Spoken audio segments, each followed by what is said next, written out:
নমস্কার বন্ধুরা, আপনারা সবাই দেখছেন সরকারি সংবাদ ইউটিউব চ্যানেল। বন্ধুরা, যেমনটা আমরা সবাই জানি যে আবারও মুখ্যমন্ত্রী পদে বসার জন্য কিন্তু মমতা বন্দ্যোপাধ্যায় ভোটের আগে মিটিং মিছিলে সাধারণ মানুষদের নানা ধরনের প্রতিশ্রুতি দিয়েছেন।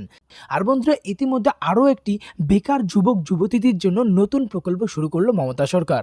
তিনি কিন্তু আগেই বলেছেন যে ভোটে জিতলে 2 লক্ষ ছেলে মেয়েকে ফ্রিতে স্কুটার বা মোটর বাইক দেবেন। আর বন্ধুরা, ইতিমধ্যে কিন্তু সেই প্রকল্পটাকেই শুরু করে দিল মুখ্যমন্ত্রী মমতা বন্দ্যোপাধ্যায়। তো এখানে দেখুন, হেডলাইনে বলা হয়েছে যে আগামী মাস থেকেই কর্মই ধর্ম প্রকল্পের মাধ্যমে 2 লক্ষ ছেলেমেয়েকে ফ্রিতে স্কুটার বা মোটর বাইক দেবেন মমতা।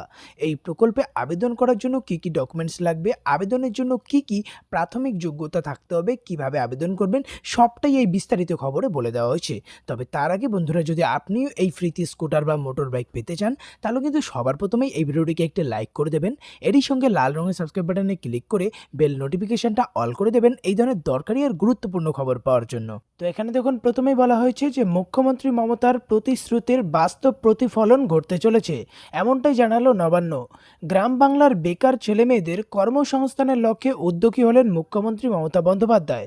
আগামী মাস থেকে রাজ্যের কমপক্ষে 2 লক্ষ ছেলেমেয়েকে বাইক কেনার টাকা দেবে রাজ্য সরকার। তো আসুন এবার আমরা দেখে নেব যে এই প্রকল্পে আবেদন করার জন্য কি কি ডকুমেন্টস লাগবে। প্রথমে লাগবে আধার কার্ডের জেরক্স কপি, ভোটার কার্ডের জেরক্স, প্যান কার্ডের জেরক্স, ড্রাইভিং লাইসেন্সের জেরক্স কপি। এরই সঙ্গে লাগবে বাসিন্দার প্রমাণপত্র, আয়ের শংসাপত্র আর ইডব্লিউএস সার্টিফিকেট। এই সার্টিফিকেটটা আপনারা বিডিও বা এসডি অফিস থেকে পেয়ে যাবেন। এরপরে যেটা বলা হয়েছে, ফ্রিতে মোটর বাইক বা স্কুটার পাওয়ার জন্য কী কী যোগ্যতা থাকতে হবে। আবেদনকারীর বয়স অবশ্যই 18 থেকে 50-এর মধ্যে হবে, আর একটি পরিবার থেকে শুধুমাত্র একজনই আবেদন করতে পারবে। এছাড়া এসসি এসটি ক্যাটাগরিতে 5 বছরের ছাড় এবং ওবিসি ক্যাটাগরির কার্ড থাকলে 3 বছরের ছাড় দেওয়া হবে। আর এই প্রকল্পে ছেলে মেয়ে সকলেই আবেদন করতে হবে। এবার কথা হচ্ছে কিভাবে আবেদন করবেন। এই সম্পর্কে দেখুন বলা হয়েছে, আপনারা অফলাইন বা অনলাইন দুটি পদ্ধতিতে আবেদন করতে পারবেন।